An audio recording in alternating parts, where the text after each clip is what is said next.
Haití está sumido en una catástrofe humanitaria con varios frentes: violencia de las pandillas, inflación y un brote de cólera.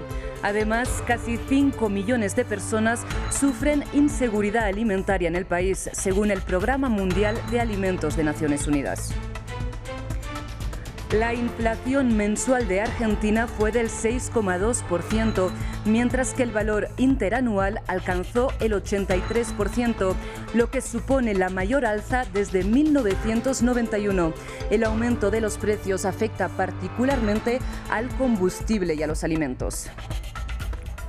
En Reino Unido, tras menos de 2 meses de gobierno, la primera ministra Liz Truss destituyó a su ministro de Finanzas, Kwasi Kwarteng, responsable del plan de reforma fiscal que llevó al desplome de la libra esterlina.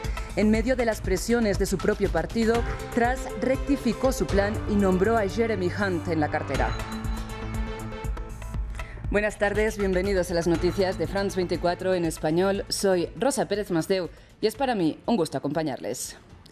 Empezamos esta edición en Haití, porque según el más reciente informe del Programa Mundial de Alimentos, el país se enfrenta a una catástrofe humanitaria debido a la violencia en sus calles que ha ocasionado que cientos de personas sufran de escasez de alimentos y de agua potable.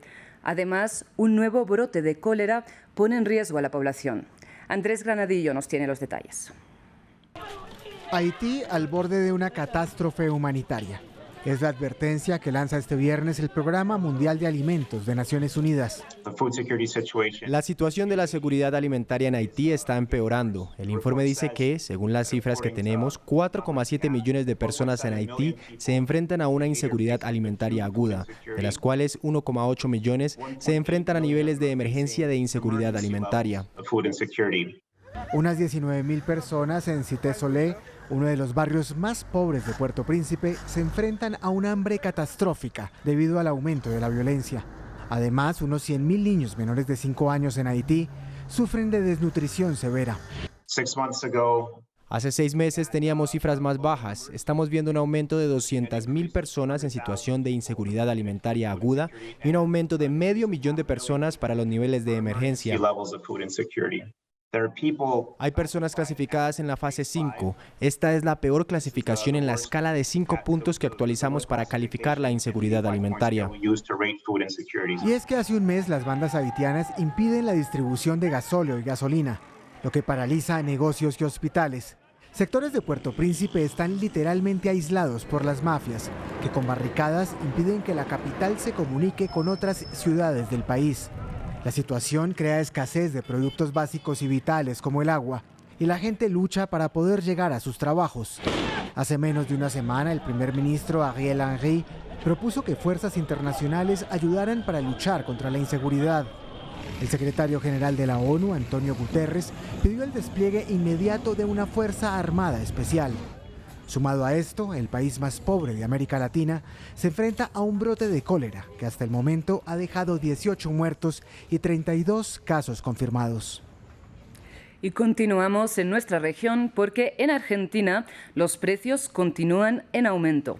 Según informó el Instituto Nacional de Estadística y Censos, en el mes de septiembre la inflación fue del 6,2%, lo que sin embargo supone una pequeña desaceleración respecto a la cifra de agosto. Pero por otro lado, la inflación interanual alcanzó el 83%, lo que supone el mayor incremento desde 1991. El aumento de los precios afecta particularmente al combustible y a alimentos como las verduras, los aceites y los dulces. El gobierno de Alberto Fernández prevé que la inflación cierre el año en el 95% y que caiga hasta el 60% en 2023.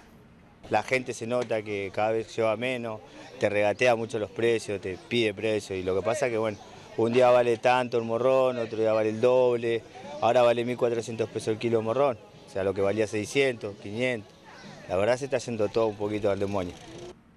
Y en otras partes del continente, quienes huyen justamente de las difíciles condiciones económicas intentan buscar mejor vida en otras latitudes. Este viernes partió una nueva caravana de migrantes venezolanos desde la frontera de México con Guatemala, una salida que se produce a pesar de que Estados Unidos anunció esta semana que deportará a México a todas las personas que crucen clandestinamente la frontera sur. Nuestro corresponsal en Centroamérica, Andrés Suárez Jaramillo, con toda la información. Desafiando el nuevo plan de control migratorio de los Estados Unidos, miles de venezolanos partieron en la madrugada de este viernes desde Tapachula, la ciudad fronteriza de México con Guatemala. Esta nueva caravana de migrantes venezolanos le está pidiendo al gobierno de Estados Unidos una prórroga de 15 días calendario para que no sean afectados por la medida tomada este miércoles por el secretario de Seguridad Alejandro Mayorkas de deportarlos. A cambio, Estados Unidos está ofreciendo 24.000 visas humanitarias a venezolanos directamente, con ciertas restricciones como ingresar por aire y también tener familiares en territorio estadounidense. Y es que hasta la fecha Estados Unidos había permitido la permanencia de todos aquellos venezolanos que tras un largo periplo por Centroamérica y México habían logrado cruzar ilegalmente hacia Estados Unidos, pero ahora esa permanencia será negada y primeramente serán deportados hacia México, luego hacia Venezuela, el país natal. Sobre todo porque en el año fiscal 2022 se ha registrado un aumento de cerca del 300% de flujo migratorio con respecto al 2021, protagonizado por venezolanos que aún huyen de su país natal por la crisis económica, que además están aprovechando la reapertura de fronteras tras 2 años de cierre por la pandemia de COVID-19 y quienes además están saliendo masivamente de Colombia, el país que los acogió en masa, pero que ahora temen que se convierta en una nueva Venezuela tras la llegada al poder del presidente de izquierda, Gustavo Petro. Y continuamos con información relacionada con Estados Unidos porque el expresidente Donald Trump ha respondido formalmente al comité que investiga el asalto al Capitolio y que ayer decidió de forma unánime citarlo a declarar. En su respuesta al comité, Trump insiste en las acusaciones de fraude electoral en las presidenciales de 2020 y no deja claro si piensa acudir a la citación. Nuestro corresponsal en Washington, Cristóbal Vázquez, nos amplía.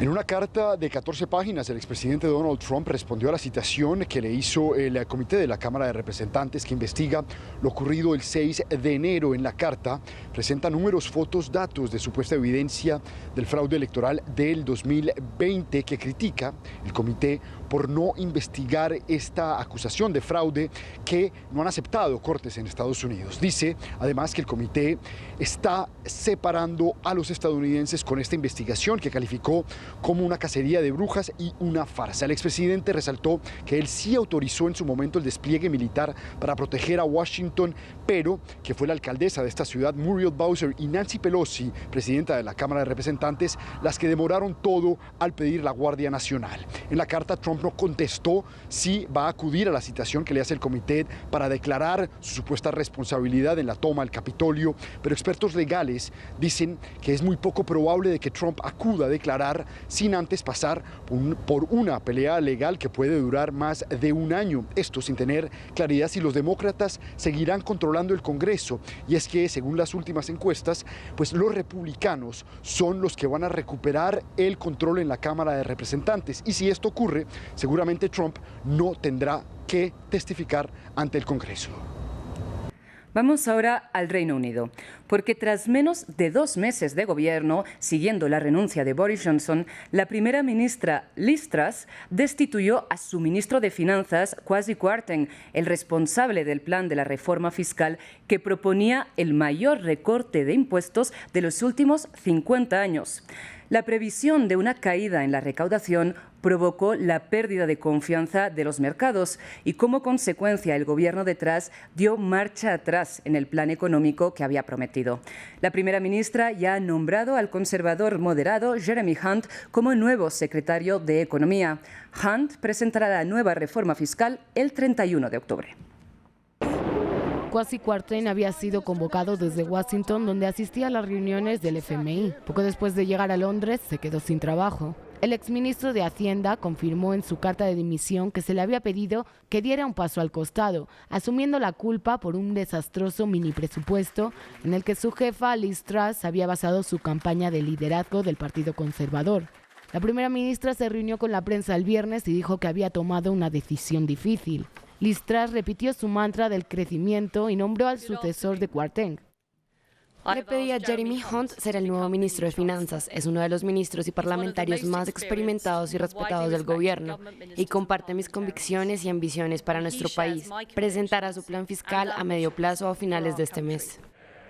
El mini presupuesto del mes pasado, que concedía recortes fiscales a las rentas altas, pero que apenas financiaba la medida, hizo que la libra cayera en picado. Posteriormente, el gobierno se retractó de esos recortes fiscales y el viernes Truss dio un nuevo giro de 80 grados, archivando un recorte del impuesto de sociedades. La primera ministra se negó a responder algunas preguntas de los periodistas y cuando se le interrogó si se disculparía con el Partido Conservador, eludió la pregunta y acortó la rueda de prensa. Con la libra esterlina cayendo un 1% frente al dólar en el transcurso del día y los llamamientos desde dentro de su partido para que dimita, Liz Truss se está quedando rápidamente sin margen de maniobra. Cambiamos de información. La empresa petrolera francesa Total Energies está inmersa en un conflicto laboral con los trabajadores de algunas de sus refinerías y de sus depósitos en huelga. Un paro que, junto al de ExxonMobil, provoca que el 30% de las gasolineras francesas presenten escasez de combustible. Pero, por otro lado, Total enfrenta otro problema. Como ya publicó el periódico Le Monde, ahora 2 ONG acusan a la petrolera de suministrar combustible a las fuerzas aéreas de Moscú que combaten en Ucrania. La empresa niega las acusaciones. Acusación de complicidad en crímenes de guerra. El gigante petrolero francés Total Energies se encontró el viernes con una causa judicial en la que se le acusa de haber suministrado queroseno a las tropas rusas en Ucrania. El caso ha sido presentado por 2 ONG, la francesa Darwin Climate Coalition y la ucraniana Razom We Stand. Acusan a Total de seguir explotando un yacimiento de gas siberiano y de producir combustible para las fuerzas aéreas rusas. Total Energies respondió calificando las acusaciones de escandalosas y difamatorias. Así se lo hizo saber al diario francés Le Monde. Estas acusaciones contra nuestra empresa, que lleva a cabo sus operaciones respetando estrictamente la política de la Unión Europea y las sanciones europeas en vigor, son excepcionalmente graves e infundadas. Le Monde ya había hecho las mismas acusaciones en un reportaje en agosto. En septiembre, Total se desprendió de su participación del 49% en el grupo energético ruso Tierneftegaz, que explota el yacimiento de gas de Termokarstovoy. La ministra francesa de Transición Energética reconoció la gravedad de las acusaciones. La justicia seguirá su curso. Ahora mismo no conozco los entresijos de esta demanda, pero permítame ser muy clara. Sería inaceptable que una empresa francesa no respetara las sanciones y cometiera crímenes de guerra, lo que va más allá de las sanciones. Total Energies fue una de las empresas francesas que siguieron operando en Rusia tras la invasión de Ucrania el pasado febrero. Otras de ellas, el grupo alimentario Danone, anunció el viernes que iba a poner fin a la mayor parte de sus operaciones. Y continuamos con información relacionada con la guerra en Ucrania, porque en rueda de prensa, tras el encuentro de líderes de la Comunidad de Estados Independientes, el presidente ruso Vladimir Putin advirtió que un enfrentamiento entre Rusia y la OTAN provocaría una catástrofe global.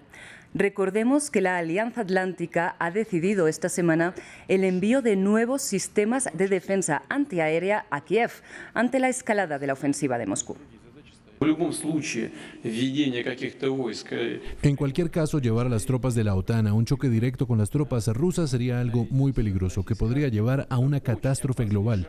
Espero que aquellos que están hablando de esto tengan suficiente sentido común como para no llegar a tomar cualquier paso peligroso.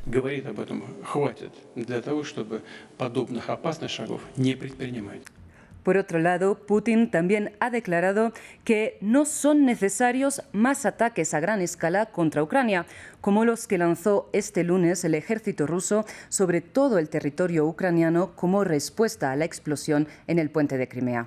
Sin embargo, hoy las fuerzas de Moscú han vuelto a bombardear la ciudad de Zaporilla. Putin también anunció que el proceso de movilización de reservistas terminará pronto.